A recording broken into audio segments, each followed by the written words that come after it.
देखो गणित में जो जो विद्यार्थी फेल हुए थे, जो कपालमेंटल के एग्जाम से गणित का पेपर निकालना चाहते हैं, क्लास 10 वाले विद्यार्थी, उनका 5 मई को गणित का एग्जाम होने वाला है। और ये 5 मई का देख सकते हैं, एनुअल मतलब वार्षिक 5 मई का मेरे पास गणित का पेपर आ चुका है। ये 5 मई का सेम 100 गो ऑब्जेक्टिव यहाँ पर होगा, 100 का 100 सेम आपका ये ऑब्जेक्टिव लड़ जाने वाला है, सेम टू सेम आपका लड़ेगा। इस वीडियो का प्रत्येक ऑब्जेक्टिव को देख कर जाइएगा और सेम सेम ऑब्जेक्टिवों का आप मार्क कराइएगा, ठीक है ना। देखो 100 ऑब्जेक्टिवों का मेरे पास गणित का सेट ई आ चुका है, और ये सेट ई आ चुका है। ये कपालमेंटल वाला आपका पेपर है, जो फाइनल कपालमेंटल का एग्जाम 5 मई को होने वाला है, उसका असली पेपर आ चुका है। चलिए 100 ऑब्जेक्टिव देखते हैं और 100 ऑब्जेक्टिव को हल करते हैं यहाँ पर, ठीक है। तो चलिए आगे बढ़ते हैं, एक एक प्रश्नों को देखते हैं यहाँ पर। देखिए 100 ऑब्जेक्टिव आपको मिलेगा, निर्देश भी बहुत सारा दिया रहेगा कि यहाँ पर देखिए आपको 100 गो ऑब्जेक्टिव दिया रहेगा, और 100 गो में से 50 गो ऑब्जेक्टिव को एमआर शीट के अंदर आपको भरना होता है, ठीक है। तो चलिए आगे बढ़ते हैं, एक एक बातों को समझते हैं। यहाँ पर स्पष्ट निर्देश भी दिया है कि 100 गो ऑब्जेक्टिव है, ठीक है ना। देखो 1 से 100 तक ऑब्जेक्टिव होगा, 50 ऑब्जेक्टिव को एमआर शीट के अंदर भरकर आना है, ठीक है। तो तैयार हो जाए सारे बच्चे,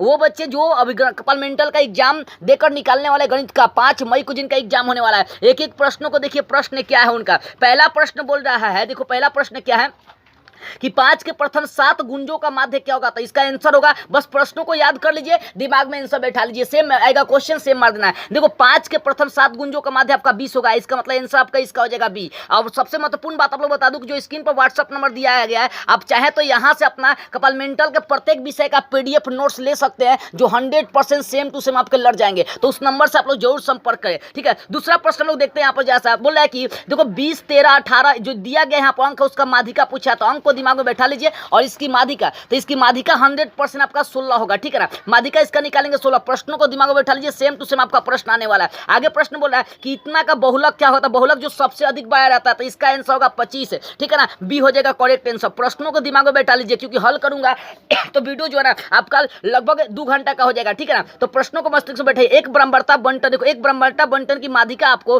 40 दिया है और माध्य आपको 38.2 दिया, तो इसका बहुलक क्या होगा। देखो माध्यिका 40 और माध्य अगर 38.2 दिया रहेगा, तो इसका करेक्ट आंसर आंख मूंद के मार के आएंगे 43.6 हो जाएगा, ठीक है। इसका करेक्ट आंसर हो जाएगा बी हो जाएगा। प्रश्नों को मस्तिष्क में बैठा लीजिए, आंसर सेम आपका यही आने वाला है। पांचवा प्रश्न आपका है, देखिए यहाँ पर दिया है x, फिर x+3, x+5, x+7, x+10 का माध्य 9 दिया, तो x का मान निकालना है। तो इसका आंसर जब यहाँ पर x का मान निकालेंगे तो आपका 5 निकल जाएगा, 5 निकल जाएगा। प्रश्नों को सेम टू सेम अपने मस्तिष्क में बैठा लो, सेम आपका प्रश्न आने वाला है। बोला प्रायिकता का न्यूनतम मान कितना होता है, तो इसका कम से कम मान, प्रायिकता का न्यूनतम मान आपका कितना होता है, 0 हो जाता है, ठीक है ना। न्यूनतम मान आपका ए हो जाएगा। अगला प्रश्न बोल रहा है कि यदि किसी घटना ए घटने की प्रायिकता 0.35 है, तो ए नहीं घटने की प्रायिकता, तो इसको 1 में से घटा देंगे। इसका मतलब 100 में से 35 घटा दो, आपका 65, आपका 0.65 वाला ऑप्शन करेक्ट आपका हो जाएगा, सी हो जाएगा, ठीक है। आगे बढ़ते हैं, प्रश्नों को देखिए, एक एक प्रश्नों को देखते चलिए दिमाग में, ठीक है। आगे 8 9 प्रश्न बोला है, 3 सिक्कों के उछाल में बोला, 3 सिक्कों के उछाल में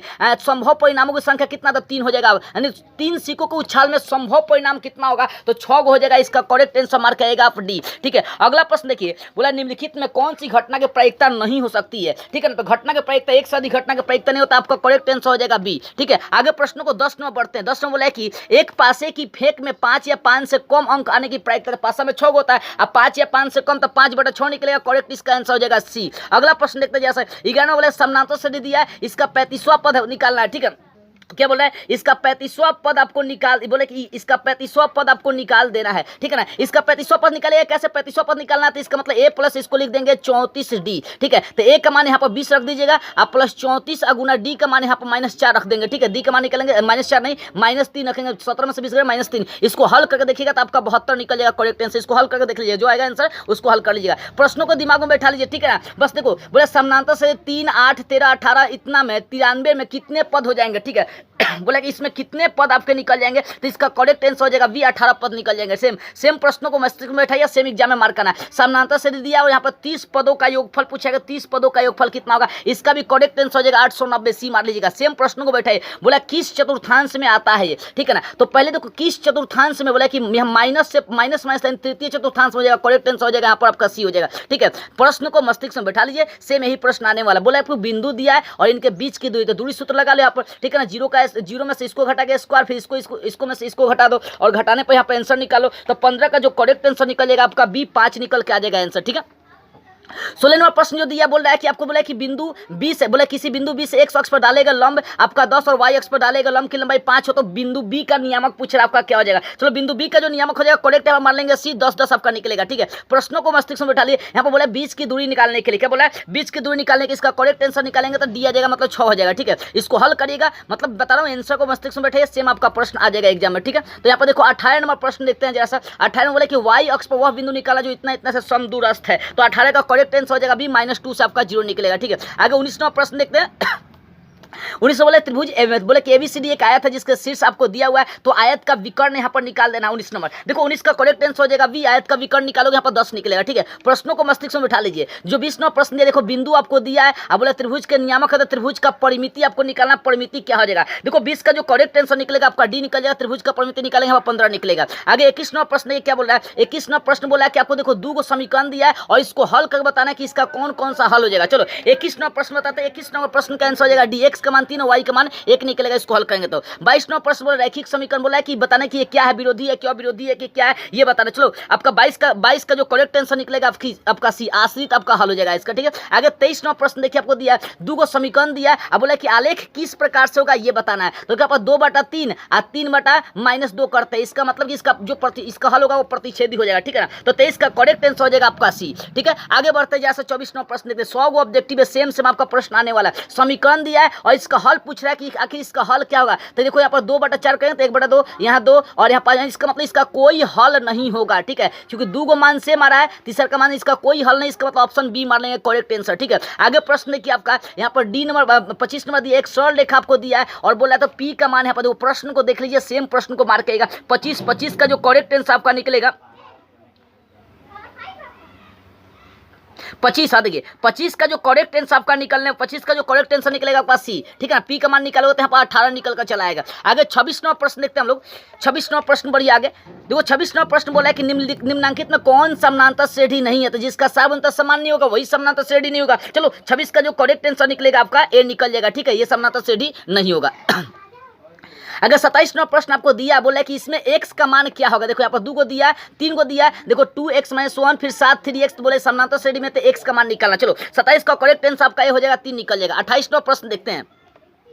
28 नंबर प्रश्न बोला देखो एन का मान, बोले एन समानांतर श्रेणी में इतना तक एनवा पद है, यानी ये एनवा पद है, तो बोला कि ए 40 और ए मतलब ए 40 घटाओ ए 35 का आपको मान निकालना। चलो ये मान जब निकालोगे तो 28 का करेक्ट आंसर निकलेगा आपका बी 35 निकल जाएगा।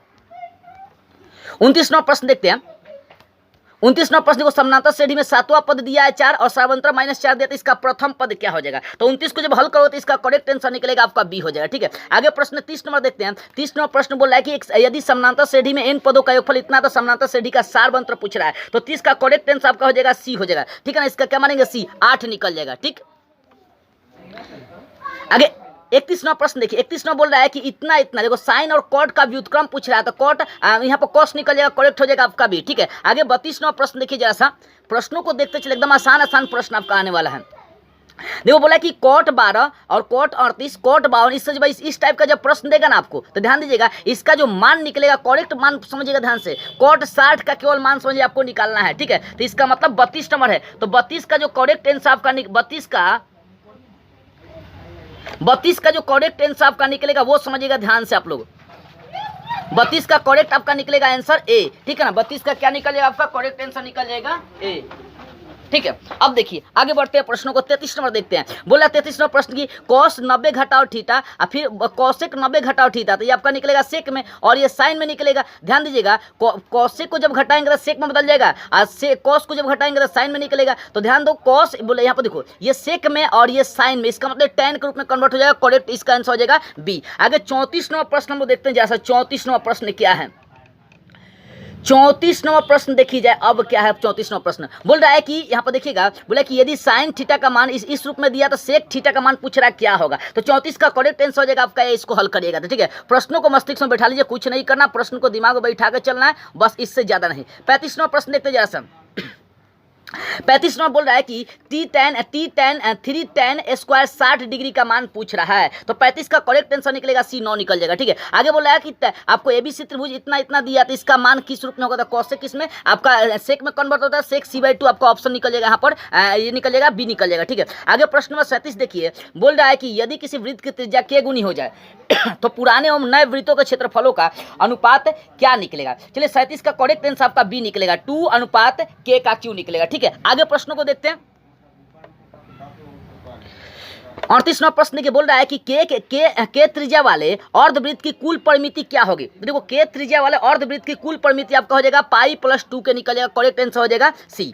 अगला प्रश्न देखते हैं 39 में बोला है कि दो चक्रों में 42 सेंटीमीटर व्यास के पहिए द्वारा तय की गई दूरी क्या हो जाएगा, तो 39 का करेक्ट आंसर निकलेगा बी 84 सेंटीमीटर निकल जाएगा। प्रश्नों को देख लीजिए, दिमाग में बैठा लीजिए, सेम आपके प्रश्न आने वाला है। 40 में बोले एक वृत्त की त्रिज्या 8 सेंटीमीटर, उसकी परिधि आपको ABCD 4 बिंदु ऐसे है जिस ABCD एक वर्ग बनाता है, तो बताना कि ABCD का क्षेत्रफल कितना होगा ये बताना है। चलो 40 का करेक्ट आंसर आपका निकलेगा बी, ये 100 सेंटीमीटर का स्क्वायर निकलेगा। आगे 41 में जो प्रश्न है, 41वां जो प्रश्न वो देखते हैं। 41वां प्रश्न वो बोल रहा है कि आपको पी का मान दिया हुआ है, जी का मान दिया, तो पी बटा जी का मान है, इसका मतलब पी में जी से भाग लगाना है, तब इसका घाट बताना है कि इसका घाट कितना आएगा। चलो 41 का करेक्ट आंसर निकलेगा, आपका घाट इसका निकल जाएगा 6। ठीक है, आगे प्रश्न देखते हैं, सी हो जाएगा उसका आंसर। ठीक है ना 42 नंबर प्रश्न देखते हैं कि निम्नलिखित में कौन द्विघात समीकरण नहीं है। ठीक है ना, निम्नलिखित में कौन द्विघात समीकरण नहीं है, तो 42 का करेक्ट आंसर निकल जाएगा सी। ठीक है ना, सी द्विघात समीकरण नहीं है। 43वां प्रश्न देखिए, बोला कि यदि द्विघात समीकरण इतना दिया है और इसके मूलों का गुणनफल -4 है, तो पी का मान पूछ रहा है, तो 43 का करेक्ट आंसर निकलेगा आपका डी। 43वां प्रश्न दिया था, देखो आपको बोला कि यदि द्विघात समीकरण x² - 5x + p = 10 दिया है, तो इसका गुणनफल -4, तो पी का मान, तो इसका पी का मान निकलेगा 8 निकल जाएगा। ठीक है, 44वां प्रश्न देखिए, थोड़ा सा स्पीड बढ़ाते हैं प्रश्नों का। देखो बोला कि यदि आपको इतना इतना दिया, मतलब बोला कि x - 2, बोला कि px² - x - 6 का गुणनखंड है, तो पी का मान, तो यहाँ पर देखो क्या करना है कि इसको 0 मान के x का मान 2 मान के इसको हल करना है, तो 44 नंबर, तो इसका 44 का करेक्ट आंसर आपका निकल जाएगा बी। ठीक है ना, 3 हो जाएगा। आगे 45वां प्रश्न की बोला है कि के किस मान के लिए द्विघात समीकरण x² + 6x + k के मूल वास्तविक और समान होगा, तो वास्तविक और समान मतलब डी का मान 0 मान के इसको हल करना आसानी से। ठीक है, तो 45 का करेक्ट आंसर निकलेगा, 45 का जो करेक्ट आंसर आपका डी निकलेगा 6 निकल जाएगा। ठीक है, आगे प्रश्नों को देखते हैं। 46 नंबर देखो, 46 नंबर जो प्रश्न है, बोला है कि द्विघात समीकरण आपको दिया, इसको मूलों की प्रकृति बताना है कि क्या है, तो डी वाला मान मतलब डी में क्या होता है, b² - 4ac वाला हल करेंगे इसको। चलो 46 का करेक्ट आंसर, बस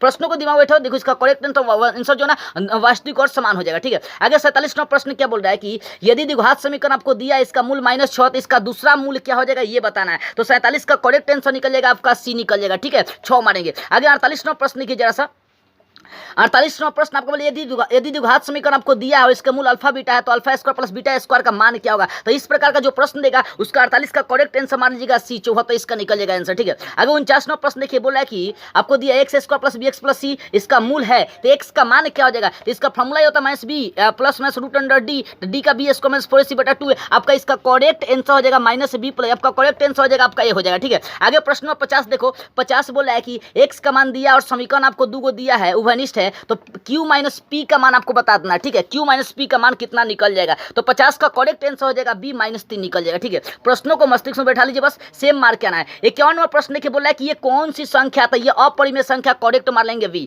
ठीक है, आगे प्रश्नों को 52 नंबर देखिए, बोला है कि एक परिमेय संख्या और अपरिमेय संख्या गुणनफल हमेशा अपरिमेय संख्या होता है, इसका करेक्ट आंसर हो जाएगा v। आगे 53 नंबर प्रश्न देखिए, बोला कि 0.557 रेकरिंग का मान निकालना है, तो 57 बटा आपका 99 हो जाएगा, इसको हल करेंगे, तो 57 बटा 99 को काट दीजिए उसको। ठीक है, 19 बटा 33 निकल जाएगा, करेक्ट आंसर हो जाएगा आपका ए। आगे 54वां प्रश्न बोल रहा है कि यहाँ पर देखो दिया है और सबका घाट पूछ रहा है कि आखिर घाट कितना हो जाएगा। ठीक है, तो घाट यहाँ पर देखो 54 का करेक्ट आंसर मान लेंगे आपका ए हो जाएगा। सबका घाट कितना निकलेगा, तो जोड़ घटा के निकलेगा आपका 2। यहाँ पर बोल रहा है, आपको प्रश्न दिया, बोला कि इसका मान मतलब ये कौन सी संख्या निकलेगा ये बताना है, चलो इसको हल कर दीजिएगा, तो 55 का करेक्ट निकलेगा, ये अपरिमेय संख्या ही निकलेगा। ठीक है, बी हो जाएगा। आगे 56 नंबर प्रश्न को देखते हैं जैसा, बोले इतना को पी बटा क्यू के रूप में जब लिखेंगे तो इसका घाट किस रूप में आ जाएगा, ठीक है। तो यहाँ पर दशमलव उड़ा के इसको लिख सकते हैं पी बटा क्यू के रूप में। तो इसका क्यू का गुणनखंड बताना कि किस रूप में आएगा और किस रूप में नहीं आएगा। चलो 56 का करेक्ट आंसर निकलेगा आपका डी, 2 पर पावर 3 5 पर पावर 3 के रूप में आ जाएगा। अगर 57वां प्रश्न जो दिया, बोला कि दो संख्याओं का मौसा और लसा इतना है, उनमें से एक संख्या 5 है, तो दूसरी संख्या, इसका मतलब कि इसमें 5 से भाग लगा दो 3 का 105 से गुना कर दो तो 315 करेक्ट आंसर निकलेगा आपका, सी निकल जाएगा। 58वां प्रश्न देखो यहाँ पर, बोला कि ए बराबर बी क्यू प्लस है, जिसमें बी का मान क्यू का मान और आर का मान दिया, तो ए का मान निकालना है। तो इसको हल कर देना है, कुछ नहीं करना। बी का क्यू से 43 का 31 से गुना करके उसमें 32 जोड़ना। चलो 58 का करेक्ट आंसर निकल जाएगा वी, आपका 1356 निकल जाएगा, ठीक है। आगे प्रश्न देखते हैं। 59वां प्रश्न देखते, बोल रहा है कि यदि क्यू आपका क्यू यदि धनात्मक पूर्णांक है तो निम्नलिखित में कौन धनात्मक सम पूर्णांक होगा। 2q आपका सम पूर्णांक हो जाएगा, क्योंकि सम मतलब इसमें 2 से भाग लगे। इसमें किसका दशमलव प्रसार शांत होगा ये बताना है। तो इसका दशमलव प्रसार आपका बी नंबर का शांत होगा, कट जाएगा यहाँ पर, ठीक है। 63 91, हाँ यही आपका कटेगा, ठीक है ना, बी हो जाएगा। आगे देख सकते हैं।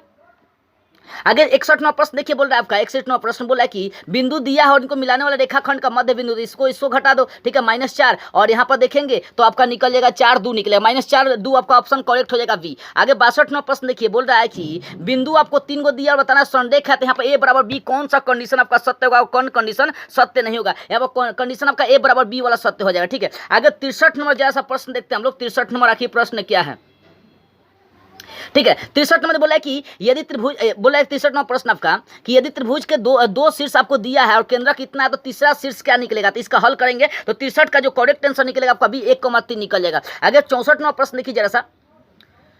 देखो 64वां प्रश्न जो है ना, थोड़ा सा जूम करने पर क्या होगा, फट गया, ठीक है। इस प्रश्न को छोड़ देते हैं। देखो 64 का करेक्ट आंसर बता देता हूँ, मतलब इस टाइप का प्रश्न देख लीजिएगा। एसी का मान 6 सेंटीमीटर, आपका एबी का मान 4 सेंटीमीटर है, बीडी का मान 2 सेंटीमीटर, डीसी का मान आपका पूछ रहा है कि आखिर डीसी का मान क्या हो जाएगा। देखो 64 का जो करेक्ट आंसर मान लीजिएगा वो आपका डी हो जाएगा, 4 सेंटीमीटर निकल जाएगा, ठीक है। आगे 65 नंबर जो प्रश्न वो देखते हैं, यहाँ पर स्पष्ट दिखाई दे रहा है। त्रिभुज एबीसी में डी पैरेलल आपका बीसी इस प्रकार है कि एडी बटा डीबी का मान दिया, ए बटा इसी का मान दिया, तो बोला कि एक्स का मान क्या हो जाएगा। चलो 65 को जब हल करेंगे तो इसका करेक्ट आंसर निकलेगा बी, इसका मतलब कि 10 हो जाएगा, ठीक है। आगे 66वां प्रश्न आपको दिया, त्रिभुज का क्षेत्रफल एबी और बीसी और एसी का मान दिया, तो कौन सी का मान निकालना, तो इसका मतलब पाइथागोरस के हिसाब से 90 डिग्री निकल जाएगा आपका, इसका मतलब हो जाएगा कि आपका ए हो जाएगा करेक्ट। आगे 67वां प्रश्न देखिए, बोला कि यदि दो समबाहु त्रिभुज के क्षेत्रफल का अनुपात 9:4 है, तो उनके परिमापों का अनुपात आपको बताना है कि क्या हो जाएगा। तो 67 का करेक्ट आंसर देखते हैं जैसा क्या हो जाएगा, ठीक है। 67 का करेक्ट आंसर आपका बी निकलेगा, ठीक है ना। 67 को जब हल करेंगे तो करेक्ट आंसर निकलेगा इसका बी, ठीक है। 9:4 है तो इसका 3:2 निकल जाएगा, ठीक है। आगे देखते हैं। आगे 68वां प्रश्न देखिए, बोल रहा है कि यदि त्रिभुज एबीसी में और त्रिभुज डीईएफ में आपको ये वाला मान दिया है, तो त्रिभुज एबीसी और डीईएफ के क्षेत्रफलों का अनुपात बोल रहा है कि आखिर इनके क्षेत्रफलों का अनुपात क्या निकल जाएगा। तो क्षेत्रफलों का अनुपात 5 का स्क्वायर 7 का स्क्वायर 25, ये आपका करेक्ट आंसर हो जाएगा बी, 25 अनुपात हो जाएगा 49, ठीक है ना। आगे देखते हैं प्रश्नों को। 69वां प्रश्न देखिए, बोल रहा है कि 69वां प्रश्न बोला है कि त्रिभुज एबीसी और पीक्यू और समरूप है, एडी और पीएस, बोला कि ए और पी से क्या है, अर्ध मतलब अर्धक है, चाहे समदूरस्थ है, ठीक है ना। और एडी का मान पीएस का मान दिया है, तो इनके क्षेत्रफलों का अनुपात पूछ रहा है कि क्या हो जाएगा। चलो 69 का करेक्ट आंसर आपका डी निकलेगा। क्षेत्रफलों का अनुपात निकालेंगे तो 81 अनुपात आपका निकल जाएगा यहाँ पर 64, ठीक है ना। अगला प्रश्न, एक समद्विबाहु त्रिभुज की भुजा आपको ए दिया थी, इसकी ऊंचाई पूछ रहा है कि क्या होगा। तो 70 का करेक्ट आंसर हो जाएगा आपका भी, इसकी ऊंचाई निकालेंगे तो a/2√3 निकल जाएगा, ठीक है। 71वां प्रश्न देख लीजिए जरा सा। 71वां प्रश्न बोल रहा है कि यदि किसी वृत्त के केंद्र से 8 सेंटीमीटर लंबी जीवा की लंबवत दूरी 3 सेंटीमीटर है, तो वृत्त की त्रिज्या क्या निकल जाएगी। तो इस प्रकार का जो प्रश्न देगा 71 का करेक्ट आंसर मारेंगे यहाँ पर 4 सेंटीमीटर। 8 दिया तो 8 का हो जाएगा 4, ठीक है ना, आधा हो जाएगा, ठीक है ना। आगे यदि दो वृत्त अंतः स्पर्श करते हैं तो उभयनिष्ठ स्पर्श रेखाओं की संख्या लगभग कितना निकाला जा सकता है। तो 72 का करेक्ट आंसर हो जाएगा आपका बी, 2 ही निकाल सकते हैं स्पर्श रेखाओं की संख्या। अगर 73वां प्रश्न बोला है कि यदि किसी वृत्त की जीवा की लंबाई वृत्त की त्रिज्या के बराबर हो तो जीवा द्वारा केंद्र पर बनाया गया कोण लगभग कितना होता है। तो 73 का करेक्ट आंसर हो जाएगा 60 डिग्री का कोण वहां पर बन जाएगा, ठीक। आगे 74वां प्रश्न बोल रहा है आपका। 74वां प्रश्न कह रहा है कि टीपी और टीक्यू किसी बाह्य बिंदु टी से टी पर एक वृत्त जिसका केंद्र ओ है पर खींची गई दो स्पर्शरेखाएं इस प्रकार है। तो 120 पीओक्यू का मान दिया है, तो ओ टी क्यू का मान कितना होगा। प्रश्न को मस्तिष्क में सेम बैठाएगा और सेम मार्क आएगा, ठीक है ना। चलो 74 का करेक्ट आंसर हो जाएगा आपका ए, 40 डिग्री वहां पर मान निकल जाएगा, ठीक है। 40 डिग्री का वहां पर मान निकलेगा। आगे 75वां प्रश्न देखते हैं। यहाँ पर बोला है कि tan 2a बराबर इतना दिया है, तो यहाँ पर ए का मान निकालना, तो इसको हल कीजिएगा। सेम प्रश्न को देख लीजिए, एग्जाम में मार्क किया जाएगा। ठीक है, इसको हल करेंगे तो 75 का करेक्ट आंसर आपका निकल जाएगा, ये 36 डिग्री निकल जाएगा। ठीक है ना, बी आपका करेक्ट हो जाएगा। आगे आपको देखते हैं प्रश्न नंबर 76 देखते जैसा बोला है कि साइन थीटा का मान √3/2 दिया है, तो यहाँ पर tan स्क्वायर थीटा -1 का आपको मान निकालना है। तो इस प्रश्न को जब हल करेगा तो इसका करेक्ट आंसर निकल जाएगा सी, आपका करेक्ट आंसर निकल के आ जाएगा 2। ठीक है, आगे प्रश्न को देखते हैं 77 में बोला है कि यहाँ देखो जब ये दिया है तो यहाँ पर करेक्ट 9 दोनों में मिला 9 कमान लेंगे तो 9 ही करेक्ट इसका आंसर हो जाएगा। ठीक है, ए हो जाएगा। आगे 78वां प्रश्न बोल रहा है कि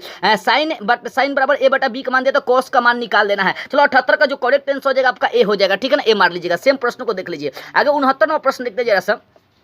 69वां प्रश्न आपको क्या बोल रहा है कि यदि आपका सेक थीटा का मान 13/12 दिया तो कॉट थीटा का मान पूछा है निकालने के लिए। चलो 69 का जो करेक्ट आंसर निकल जाएगा आपका ए निकल जाएगा, 5/12 निकल जाएगा। ठीक है, आगे प्रश्न को देखते हैं 80 में बोल रहा है कि sec theta plus tan theta फिर इंटू में 1 में साइन थीटा का मान दिया, तो इसको हल करने के लिए बोल रहा है। ठीक है, इसको हल कीजिएगा तो 80 का करेक्ट आंसर निकल जाएगा बी, कॉस थीटा यहाँ से निकल जाएगा। 81वां प्रश्न बोला है कि निम्नलिखित में कौन बहुपद नहीं है ये बताना है, तो 81 का करेक्ट आंसर निकल जाएगा सी। ये जो है ना आपका बहुपद जब रूट में होता है तो बहुपद नहीं होता है। ठीक है, आगे प्रश्न को देखते हैं 82 में बोल रहा है कि बहुपद आपको दिया है और इसका घाट पूछा तो इसका आपसे गुना करना पड़ेगा हमें, तब जाके इसका यहाँ पर बहुपद का घाट निकलेगा। तो 82 का करेक्ट आंसर निकल जाएगा आपका सी, 4 निकल जाएगा, बहुपद का घाट निकलेगा 4, गुना करेंगे 4 2 6 6 निकल जाएगा, आपका करेक्ट आंसर हो जाएगा बी हो जाएगा, 4 नहीं होगा, यहाँ पर बी मार लेंगे करेक्ट आंसर। ठीक है, आगे 83वां प्रश्न देखिए जरा सा, बोला बहुपद का शून्य जब इसको हल करेंगे तो रूट में आ जाएगा, यानी प्लस रूट, ये वाला आपका ऑप्शन हो जाएगा, रूट 13 हो जाएगा प्लस माइनस, इसका मतलब आपका करेक्ट आंसर हो जाएगा आपका सी। आगे प्रश्न को देखते हैं हम लोग 84वां प्रश्न देखते हैं। यहाँ पर बोला एम के किस मान के लिए -4 इतना इतना का एक शून्यक है, यानी बोला कि इसका शून्यक क्या है ये बताना है। तो 84 का करेक्ट आंसर निकल जाएगा आपका सी, 9 निकल जाएगा। ठीक है, प्रश्नों को देख लीजिए बस। ठीक है ना, बस खत्म ही होने वाला है।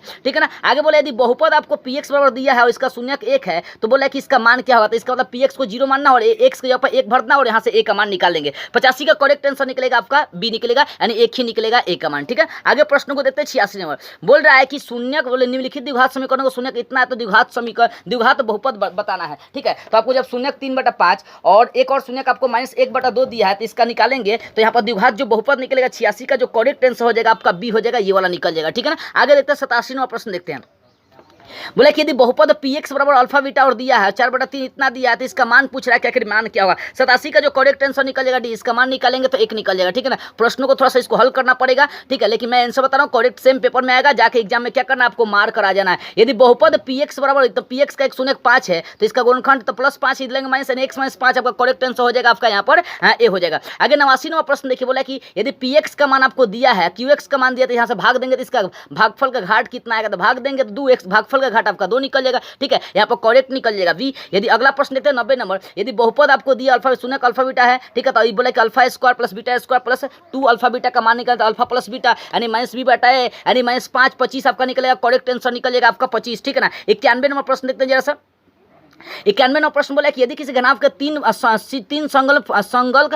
संलग्न फलकों का क्षेत्रफल ABC है तो घनाभ का आयतन कितना होता है। घनाभ का आयतन लंबाई चौड़ाई ऊंचाई, इसका मतलब करेक्ट हो जाएगा ABC। ठीक है, आगे 92 नंबर प्रश्न देखिए, बोला है कि एक घन का संपूर्ण पृष्ठीय क्षेत्रफल 216 सेंटीमीटर स्क्वायर, तो इसका आयतन क्या हो जाएगा, इसका आयतन पूछ रहा है। ठीक है ना, तो इसका आयतन पूछा देखो 92 का जो करेक्ट आंसर निकलेगा आपका डी निकल जाएगा। ठीक है, 92 का करेक्ट आंसर निकल जाएगा डी, 216 आपका निकल जाएगा। ठीक है, आगे देखते हैं।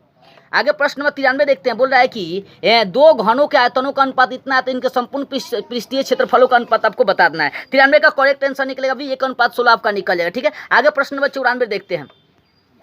प्रश्न नंबर 94 बोला है कि दो वृत्तीय बेलन जिनका आयतन समान है उनकी ऊंचाइयों का अनुपात 1:2 है तो उनकी त्रिज्याओं का अनुपात आपको बता देना है कि कितना हो जाएगा। तो 94 का करेक्ट हो जाएगा सी, 1:2 वहां से निकल जाएगा। ठीक है, आगे प्रश्न देखते हैं 95 नंबर, बोले कि एक बेलन का पृष्ठीय क्षेत्रफल इतना है और इसका आधार का व्यास 28 सेंटीमीटर है तो इनकी ऊंचाई बता देना है। तो 95 का भी करेक्ट हो जाएगा भी, 15 सेंटीमीटर निकल जाएगा ऊंचाई। आगे देखते हैं प्रश्न नंबर 96 देखते हैं जैसा। प्रश्न नंबर 96 बोल रहा है कि यदि केंद्र O और त्रिज्या R वृत्त के केंद्र पर थीटा कोण बनाता है तो चाप की लंबाई का फॉर्मूला आपको बताना है कितना हो। चाप की लंबाई का फॉर्मूला आपका हो जाए पाई r स्क्वायर थीटा अब बटा 180 डिग्री हो जाएगा। ठीक है ना, आगे 97 नंबर जैसा हम लोग प्रश्न देखते हैं। 97 नंबर प्रश्न क्या है, ठीक है ना, 97 नंबर प्रश्न बोल रहा है कि यदि किसी शंकु की त्रिज्या की ऊंचाई L और आधार की त्रिज्या R हो तो शंकु का संपूर्ण पृष्ठ क्षेत्रफल का फॉर्मूला क्या हो जाएगा, तो इसका हो जाए पाई RL प्लस R का स्क्वायर यहाँ से निकल जाएगा। ठीक है, पाई RL प्लस R, इसका मतलब ये वाला हो जाएगा आपका करेक्ट आंसर आंसर निकल जाएगा बी हो जाएगा। ठीक है, बी मारिएगा। 98 नंबर प्रश्न बोला है दो गोलों का आयतनों का अनुपात इतना, तो इनके पृष्ठीय क्षेत्रफलों का अनुपात कितना निकल जाएगा। तो 98 का सी मारेंगे 5:3 निकल के आ जाएगा आंसर। आगे 99 नंबर प्रश्न देखते हैं जरा सा। 99 नंबर प्रश्न क्या है, बोला 8 सेंटीमीटर त्रिज्या के गोले को पिघलाकर 32 सेंटीमीटर ऊंचाई के शंकु के रूप में ढाला जाता है, तो शंकु के आधार की त्रिज्या कितना निकल के आएगी। तो इसकी त्रिज्या 8 सेंटीमीटर निकल के चलाएगा। अब अंतिम प्रश्न देखते हैं, और ये गणित का सबसे अंतिम प्रश्न, यदि गोले का पृष्ठीय क्षेत्रफल 616 सेंटीमीटर स्क्वायर, तो गोले का व्यास कितना निकल के आएगा। तो गोले का व्यास यहाँ पर 14 सेंटीमीटर निकल जाएगा। ठीक है, तो इस तरीके से मैंने 100 ऑब्जेक्टिव करा दिया। सेम आपका एग्जाम में यही आने वाला है। इस ऑब्जेक्टिव को लिखकर बढ़िया से याद करिए, रिवाइज करिए जब तक एग्जाम आपका नहीं होता है। ठीक है, और यहाँ जो स्क्रीन पर व्हाट्सअप नंबर दिया गया, इस व्हाट्सअप नंबर से आप लोग संपर्क करके आप प्रत्येक विषय का, जिस विषय में फेल है, नोट्स PDF आप ले सकते हैं और समय से ऑब्जेक्टिव भी यहाँ पर आप ले सकते हैं।